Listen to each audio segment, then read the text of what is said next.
I'm Ray Boeville, and this is the Boeville and Newtown Railroad, or model railroad.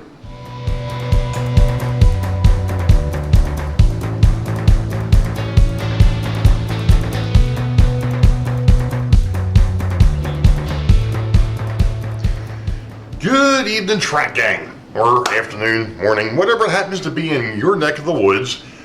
Welcome to the Boeville and Newtown's vlog number 34 for 2021. Happens to be October the 4th of 2021. This is a train show vlog special, whatever you want to call it. I picked up a few things, and if you follow me on Facebook, you know I picked up a couple things at the Great Scale Model Train Show up at Timonium, Maryland this past weekend. I actually went both days. That's unusual for me. I usually only make it once. And there was a reason. As you all have seen, and I will put a link in the description below, I had some interesting guests over here. We had Mr. John and Rick from the Bailey Railroad, the tree, and Rick's little son Grayson, who was just having a ball over here. Needless to say, you'll have to ask Rick about the pine cones. Really, Rick, you thought I was going to leave that one alone, did you? Any rate, Mr. Anthony Pettit from the Georgia Sunbelt was here, and my buddy Big John was here, who you've seen throughout the vlogs, and I've actually worked on some of his S-gauge or S-scale stuff. He doesn't have a YouTube channel, but he's going to be working on eventually an S-scale layout. So, any rate, what did I pick up from the show? Well, one of the things I actually picked up from the show, and of course people have been scratching their heads about this, and you're actually going to see what this is all about. I picked up 3 packages of, yes, you can see that says 15-degree radius corners. Why do you need 15-inch radius? Well, I need 15-inch radius for my streetcar section, and you're going to see what I'm talking about here in a little bit. What else did I pick up? Well, I picked up 7 pieces of course this isn't the same stuff, but I picked up 7 sticks of 3-foot flex track, also code 100. Those were the big purchases because, let's put it this way, track ain't cheap right now. And I'm going to leave it at that. Now, I also picked up a couple other things because I could not pass up the deal. There was and the track all came from a place called GSMTS. I'm going to see if I can't find out if they've got an actual online store or not. I don't think they do, unfortunately. But anyway, there was another table, and I forgot where I picked this up from, but they had a thing where you could buy 2 Athearn Blue Box units for $10. Hey. Okay, so I picked up a Pennsylvania boxcar. This is a 40-footer. And Mr. Jason, the train freak, will like this next one. Kind of went on the same thing that Mr. Joe Rader went on, who I also met at the show. But, yeah, I didn't have any representation from them on the layout either. So now I've got a cotton belt. I did not find what I was looking for, or at least the price point that I wanted. I was looking for some other rolling stock, and I'm not going to get into that because there's actually another train show coming up in November up in Westminster, which is about a 45-minute run for me. But I don't know if I'm going to make it up there. We'll see. Anywho, so that's what I picked up. With some track, with help from Joe Rader. I do appreciate it immensely, my friend. That was great. That was a great find. I really do appreciate it. Speaking of which, I hung out with, like I said, I went both days. Saturday, kind of hung out at the show with Big John, John Foltz from the Bailey Railroad, Rick Bailey, and Grayson. And we met up with Joe Rader at one point. Also met up with Sean from Dackman Productions. If you follow me on Facebook or follow him on Facebook, you saw that picture. Yeah, as everybody was watching on Saturday, I was advertising I wore my B&N shirt, so I stuck out like a sore thumb. Of course, I stuck out anyway. Well, never mind. Anywho, so, you know, and I did see a couple other folks, and I'm terrible with names. I'm sorry. There's a fellow that actually I follow on Facebook that has a custom-made train set from NASCAR back in the 90s, and it had the finishing order of the Daytona 500 for that year, which was really cool. I didn't actually see the train this year, but I know he was at the show. And then there was one other person that came up and said, "Hey, I recognize you. You're on YouTube." Okay.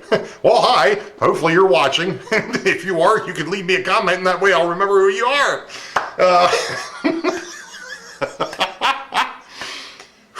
So that was basically Saturday. You know, we went over to the show, and then we came back over here. We hung out for a bit. I just left the trains in ops mode, or in show mode, and just let them run around. I had one half of the Foltz Bailey Express running around, and the other side was the RDC pair. So that was that. And then Sunday I went back.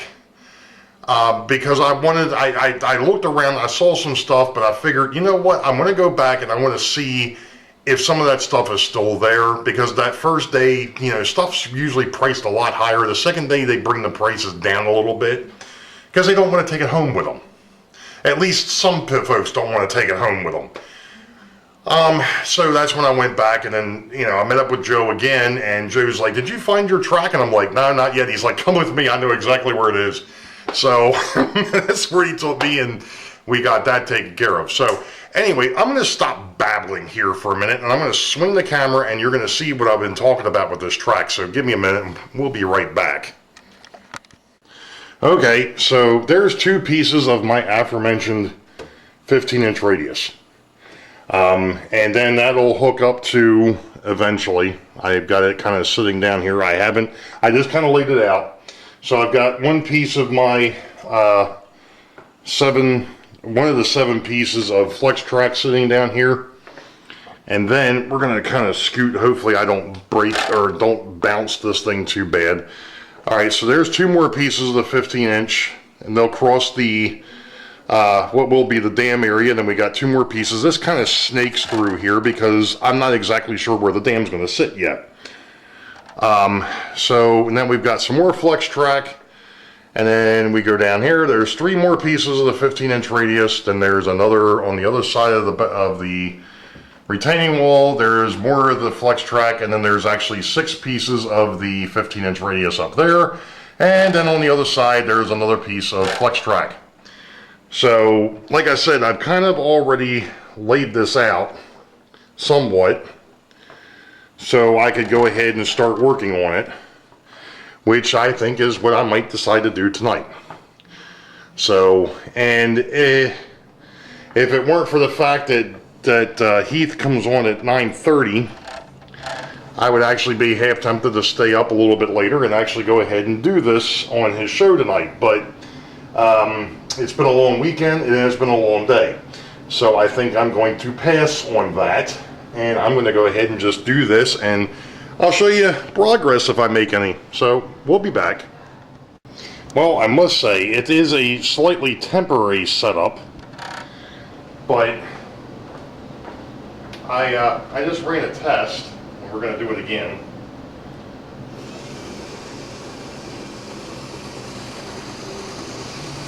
Now, right now, that is the only running streetcar that I have, because my 2 Mantuas, for some reason, are not working. Now I'm going to have to let go of the camera here for a second, because once he gets over there, I have to stop it and switch direction and bring it back, because I need to get something to reverse it. And I realize he's running a little bit quick, but I haven't done maintenance on these street cars since I had them. And he's going a little bit too quick. But at any rate, I call that a win. Alright, let's see how bad I can screw this up. First off, let me tighten up the gimbal here. Alright, yeah, I'm sticking off the edge. There's a reason. I still need to cut this piece of flux back. But I just found myself a little bit of a problem. And that would be that, well, I need some left-hand switches. Or at least one for down here. I can't really use a right-hand switch down here. But anyway, so this is going to be one end. And why do I need a right-hand switch? Well, I'm planning on putting a car barn down here somewhere probably in this area. And so anyway, so we're going to leave the car barn and we're going to proceed north. And yes, this kind of dog legs in a little bit, right in front of Union Station. And then it dog legs back out, and then it circles around what will be, obviously, the backdrop will occupy here. So we're now going past the warehouse, the upper level of the warehouse. I'm going to see if I can figure a way of doing this without taking things off the layout or making people sick. So anyway, so we're passing downtown more. The bridge piers are only there temporarily. Obviously, I'm going to need to come up with, and I'm knocking stuff on the floor. Give me a minute. Erg. That was locomotive cards. Anyway, so the bridge piers are only there right now because I needed support underneath the track. Eventually, I'll go ahead and get some real supports or something that's a lot more solid. But anyway, okay, so now we're into the suburb area where I still need to raise the retaining wall, Jersey wall here. And then we get over here, and one of the things I realize is these bridges are way too heavy for a trolley line. I get it. I was going to move these down on the backside or on the northbound freight line or freight passenger line. The problem is next to the Central Valley Model Works bridge, they don't fit. So I'm either going to have to get myself another Central Valley Model Works bridge or get the double track bridge and change this area out down here so I can actually take the lighter bridges and put them up top. But anyway, that's another story for another time. So we dogleg again back on this area, and then of course I didn't bother putting it back. But then we get to where the church is, and it disappears into the backdrop. Now, once we're into the backdrop, and I'm just going to go ahead and continue to talk here while we're going around the north end of the layout. What I'm going to do is, I've actually gotten, there was the power pack that was actually running this. I'm actually going to continue this curve and have it kind of end up over in here and have another switch. So this area here, I have to put up a couple of L brackets just like I did for the cabooses and locomotives. But I'm going to put a couple of L brackets over here and a shelf that will basically hold the corner, and then another switch. Now that one can be a right hand switch, and really in reality probably should be, which I've got scrutals of still. It's the lefts that I'm out of. So at any rate, let me go put this thing back on the tripod and we'll be back. Okay, so there's the trolley line. So I'm not even sure how long this video is at this point. I might decide to add on to this a little bit more, so we'll be back if I do, and probably doing the maintenance on the 2 or the 3 streetcars, because I'm probably going to do some maintenance on that other one as well. And then after that, who knows what else is coming, so stick around. It's going to get interesting, as always. We'll be back. Alright, we're going to try this again. First off, and of course, I'm not even going to bother. I noticed this when I was just trying to record the last video, or part of this, and so I'll just lean to the side now. Couple of real quick things. I'm sure that it's come up. I don't know if I've actually talked about it, so I will talk about it here real quick. My other hobby. This time of year, as most of you that follow the channel know, I bowl. I'm actually the president of a bowling league, 10-pin bowling league down here where I live. And oh, that's the reason why it's a little crooked. Let's try that. Hey, there we go. I went to adjust it a little bit and things went. Anyway, so on September, I gotta go back and take a look at the date real quick. Yeah, that was right there, right? On September 28th, we were notified that the bowling alley, or the house, as they're called, the land that it sat on had been sold, and the new landowner would not come to terms on a new lease agreement, at least to get us, or at least to get the bowling alley into, or through the winter season, which would have put it at about May time frame-ish. So, along with my league, I think there was about 7 other leagues and 2 tournaments that had to get moved. And this past Friday was one of those leagues, or I'm sorry, one of those tournaments, and that happens to be the Danny Wiseman Youth Tournament. If anybody's familiar, Danny Wiseman is a PBA professional bowler from the state of Maryland. To be honest, he actually lives about 45 minutes north of me. Anyway, so he has a youth tournament that he puts on every year. Obviously, they did not do one last year because of the showstopper. But because of the closure, obviously, they had to move that. They moved us. This past Friday, which would have been October the 8th, we were supposed to bowl, but because of the youth tournament being in there this weekend, they said no. So, we had no bowling this past Friday. So, but at least going forward, we do have a place to bowl. So that's a good thing. That we've got some other things that we still have to figure out. But we'll get past that. So you saw my train show haul. I went ahead and I don't know if I've actually, I mentioned this in the last video that I was going to link some stuff, and I never did do the links. You'll have to pardon me.